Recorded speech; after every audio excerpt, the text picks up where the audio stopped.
नमस्कार दोस्तों। Ocean network में आपका स्वागत है।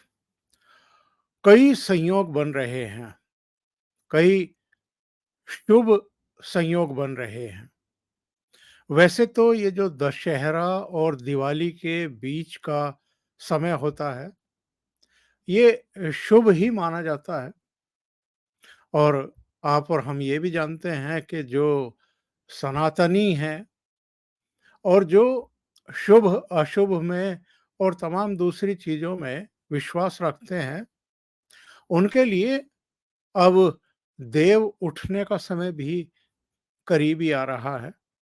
18 नवंबर से देव भी उठ रहे हैं और उसके बाद से फिर ब्याह, शादी और दूसरे तमाम जितने भी शुभ काज हैं, वो होते ही हैं। इधर हम देख रहे हैं एक और संयोग बन रहा है और ये भी दिल्ली वालों के लिए भी और देश के लोगों के लिए भी बड़ा शुभ संयोग होगा। अरविंद केजरीवाल को भी ईडी ने समन इशू कर दिया है। इनके दो साथी तो पहले ही अंदर हैं, उनको जमानतें मिल नहीं रही हैं। मनीष सिसोदिया तो 27 फरवरी 2023 को गिरफ्तार किए गए थे, तब से लगातार जेल में हैं। अभी 25-30 दिन पहले इनके दूसरे साथी और राज्यसभा के सदस्य संजय सिंह की गिरफ्तारी हुई थी। वो भी जमानत के लिए काफ़ी हाथ-पैर मार रहे हैं, लेकिन ज़मानत मिल नहीं रही है। इनके एक और कैबिनेट सहयोगी यानी पूर्व स्वास्थ्य मंत्री सत्येंद्र जैन पुराने मनी लॉन्ड्रिंग के एक केस में 1 साल से अधिक समय तक तिहाड़ में रहे, वहाँ की रोटियाँ खाई। 3-3 इनके निकट सहयोगी ऑलरेडी तिहाड़ की यात्रा कर चुके हैं, कुछ अभी वहाँ हैं और सत्येंद्र जैन को अंतरिम जमानत मिली हुई है हेल्थ कंडीशंस के आधार पर। अब एक और सुखद संयोग बनता हुआ दिखाई दे रहा है सुप्रीम कोर्ट की टिप्पणी के बाद। वैसे तो सुप्रीम कोर्ट ने 2-3 टिप्पणियां की है। एक तो मनीष सिसोदिया की जमानत याचिका खारिज कर दी और उस पर टिप्पणी की कि 338 करोड़ रुपए के हस्तांतरण के सबूत मिले हैं। दूसरा उन्होंने ये कहा है कि जो जांच एजेंसी है वो 8 महीने में ट्रायल पूरा कर ले। अब जाहिर है एजेंसियों पर तो प्रेशर है। 8 महीने में वो पूरी कोशिश करेगी कि ट्रायल पूरा कर ले। और अदालत ने ये भी कहा है कि अगर एजेंसी की तरफ से ट्रायल पूरा करने की दिशा में उतनी तेजी से काम नहीं होता है तो 3 महीने बाद मनीष सिसोदिया अपनी जमानत के लिए फिर से याचिका दाखिल कर सकते हैं सुप्रीम कोर्ट में। लेकिन जिस मैं सुखद संयोग की बात कर रहा हूं वो है अरविंद केजरीवाल को ईडी का नोटिस। अप्रैल में इनसे करीब 9 घंटे की पूछताछ ईडी ने की थी और अब ठीक 6 महीने बाद एक बार फिर संयोग बन रहा है। इनको समन भेजा गया है 2 नवंबर के लिए। आज 31 अक्टूबर है। 1 नवंबर और बस 2 नवंबर। 2 दिन बाद अरविंद केजरीवाल को ईडी के मुख्यालय हाजिर होना पड़ेगा आगे की पूछताछ के लिए। और याद रखिए, सुप्रीम कोर्ट ने कहा है 338 करोड़ रुपए का हस्तांतरण हुआ है, इसके सबूत मिले हैं। जाहिर है एजेंसी ने ये तथ्य सुप्रीम कोर्ट के संज्ञान में ला दिया है। अभी तक तो 100 करोड़ की ही बात थी कि 100 करोड़ पकड़े हैं दक्षिण की एक शराब कारोबारी कंपनी से या साउथ की एक लॉबी से इन्होंने, और वो गोवा और पंजाब के विधानसभा चुनाव में खर्च किए थे और इसीलिए शराब कारोबारियों के सुझाव पर ही नई आबकारी नीति तैयार की गई थी और लागू की गई थी। और एक ही झटके में अरविंद केजरीवाल और उनकी सरकार ने जो सरकारी दुकानदार थे उनको इस रेस से बाहर कर दिया था और निजी हाथों में ही सारा शराब का कारोबार सौंप दिया था। अब वो जो निजी कारोबारी थे, जो खिलाड़ी थे, जिनसे इन्होंने घूस ली है, पैसा लिया है, उनमें से कुछ थोड़े कच्चे निकले, कमजोर निकले और वो बन गए हैं अब सरकारी गवाह। और उन्होंने सारा कच्चा चिट्ठा खोल दिया, बता दिया कहाँ कितना पुजापा चढ़ाया गया, कब कब चढ़ाया गया, किस किस ने रिसीव किए। तो यही वजह है कि मनीष सिसोदिया को जमानत नहीं मिल रही है। 9 महीने से वो तिहाड़ जेल की रोटियां खा रहे हैं। उनके दूसरे एक संगी साथी जो बहुत ऊंची ऊंची आवाज में माइक पर प्रधानमंत्री नरेंद्र मोदी को चैलेंज करते थे, ये कहते हुए कि ये सर्वेश और जो हमारे दूसरे चेले चपाटे हैं, उन पर मोदी जी क्यों इस तरह से अत्याचार कर रहे हैं, हमसे बात करें ना। तो मोदी मोदी जी तो खैर किसी से क्या बात करेंगे। उन्होंने तो विज्ञान भवन से लेकर के और लाल किले की प्राचीर से जो भी इस तरह की इन्वेस्टिगेशन एजेंसियां हैं, उनको साफ साफ कह दिया था, कोई कितने भी बड़े पद पर हो, किसी को बख्शना नहीं है। गले से पकड़ना है, गर्दन से पकड़ना है और अदालत के सामने पेश करना है। सख्ती के साथ भ्रष्टाचारियों को उनके अंजाम तक पहुंचाना है। तो ये खेल शुरू हो चुका है। ये खेल प्रधानमंत्री नरेंद्र मोदी और उनकी सरकार ने शुरू नहीं किया है। ये शुरुआत हुई थी भ्रष्टाचारियों की तरफ से। और जब तक नरेंद्र मोदी प्रधानमंत्री नहीं बने थे, तब तक इनका खुला खेल फर्रुखाबादी चल रहा था। कोई रोकने टोकने वाला नहीं था, कोई पूछने वाला भी नहीं था। अब सीधे सीधे एजेंसियों का, भ्रष्टाचार निरोधक एजेंसियों का हाथ भ्रष्टाचारियों की गर्दन तक पहुंच रहा है। और जिनकी गर्दन तक पहुंच रहा है, जिन्होंने पब्लिक का लूटा है दोनों हाथों से और बहुत बेहयाई के साथ लूटा है, वो तो अब बच नहीं सकते हैं।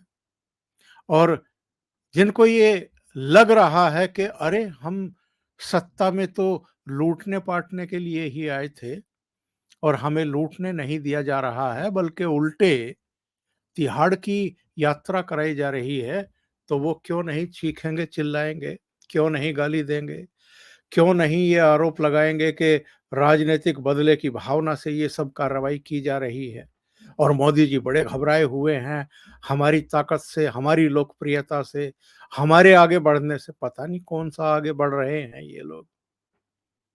लोकसभा में अरविंद केजरीवाल की पार्टी का एक ही मेंबर ऑफ पार्लियामेंट है और ये मोदी को चैलेंज करते हैं, जिनकी पार्टी के पास 303 एमपी थे 2019 में जब चुनाव लड़े थे।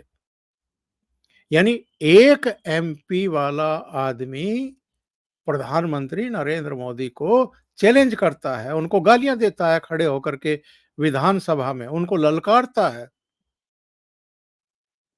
और ऐसे ये अकेले नहीं है, और बहुत सारे हैं अलग अलग राज्यों में। लेकिन ऐसा लगता है कि प्रधानमंत्री नरेंद्र मोदी ने अब ये फैसला कर लिया है कि जितनी तुम्हें गाली देनी हो दो, जितना चीखना चिल्लाना है चीखो, चिल्लाओ, दीवारों में सिर पटको, गैंगअप करो, सारे इकट्ठे हो जाओ। 26-28 दल नहीं, 40 दल इकट्ठे हो जाओ, पर अब बच नहीं सकते हो। अगर पब्लिक का लूटा है, अगर देश का लूटा है, अगर भ्रष्टाचार किया है, अगर घोटाला किया है, तो वो वापस करना पड़ेगा और इसके लिए जो मैक्सिमम पनिशमेंट है, वो भी भुगतना पड़ेगा। सबसे अच्छी बात पता है क्या हुआ है?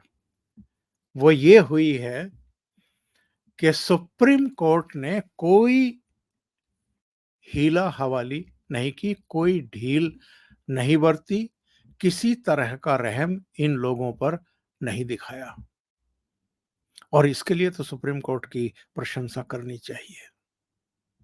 क्योंकि जिस तरह का परसेप्शन इधर बना था कोर्ट्स का कि साहब एजेंसियां तो काम कर रही हैं, मोदी सरकार तो भ्रष्टाचार पर जीरो जीरो टॉलरेंस की बात कर रही है, पर कई बार अदालतें रहम दिली में आ जाती हैं और इन लोगों को जमानत दे देती हैं।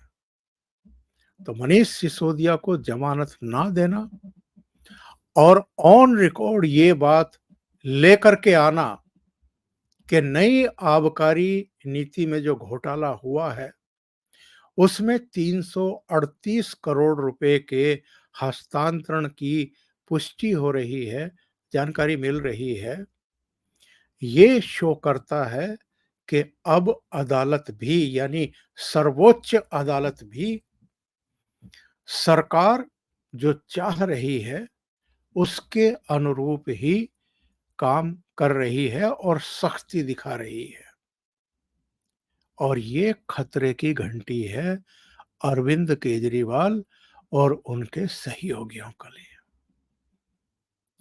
अरविंद केजरीवाल को उस समय शायद कुछ गलतफहमी हो गई थी जब सर्वोच्च अदालत ने दिल्ली की जो सेवा शर्तें संबंधी अ, व्यवस्था है वो एलजी और केंद्र सरकार यानी होम मिनिस्ट्री से लेकर के एक तरीके से दिल्ली की चुनी हुई सरकार के सुपुर्द कर दी थी।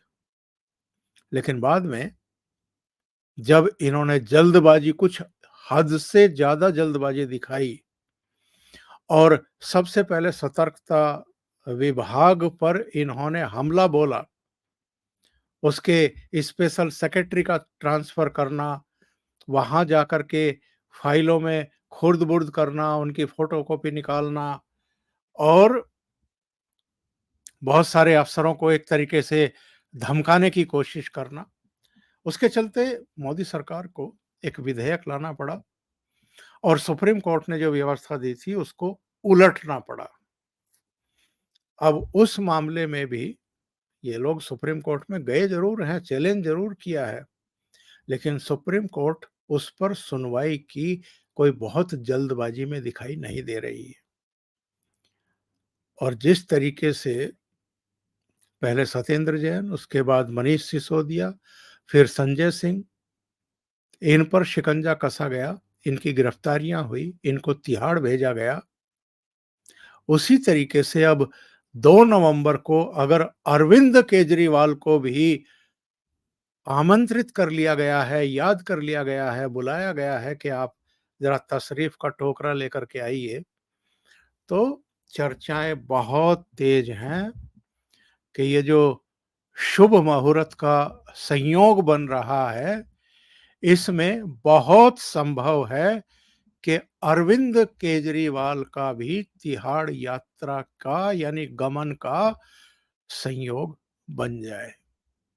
इस बात की बहुत संभावनाएं हैं क्योंकि लोगों का ये कहना है, विशेषज्ञों का ये कहना है कि इस नई आबकारी नीति को लाने, इसमें लूट मचाने, घोटाला करने, भ्रष्टाचार करने, पैसा थामने, इस सब के मास्टरमाइंड खुद मुख्यमंत्री अरविंद केजरीवाल हैं।